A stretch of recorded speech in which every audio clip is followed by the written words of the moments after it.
Saudara, tingginya permintaan pemesanan tiket pesawat untuk rute Banda Aceh Kuala Lumpur dalam 2 pekan terakhir di Aceh membuat maskapai penerbangan AirAsia menambah jadwal penerbangan sebanyak 3 kali dalam sehari. Meski belum rutin dilakukan setiap harinya, namun pemesanan tiket terus bertambah. Ini terjadi karena warga Aceh lebih memilih terbang ke Pulau Jawa melalui Bandara Internasional Kuala Lumpur, Malaysia. Harga tiket pesawat domestik belum stabil walau diinformasikan sudah berangsur turun. Namun warga Aceh lebih memilih melakukan penerbangan ke Pulau Jawa via Bandara Internasional Kuala Lumpur, Malaysia.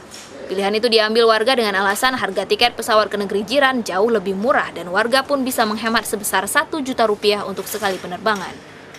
Dalam sepekan terakhir, pemesanan tiket untuk rute Banda Aceh Kuala Lumpur meningkat hingga 20% dari hari biasanya.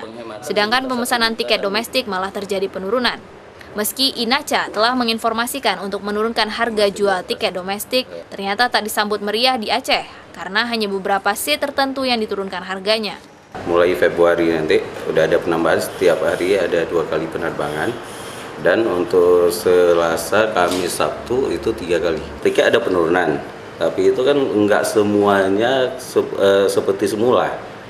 Masih penurunan itu dari maskapai, itu ada satu penerbangan itu cuma ada 5-10 seat yang ada penurunan.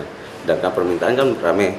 Diperkirakan AirAsia akan menambahkan jadwal penerbangan rutin yaitu 2 kali setiap harinya yang berlaku pada bulan Februari mendatang, dan ada hari-hari tertentu jadwal penerbangan tersebut bisa bertambah hingga 3 kali jam terbang.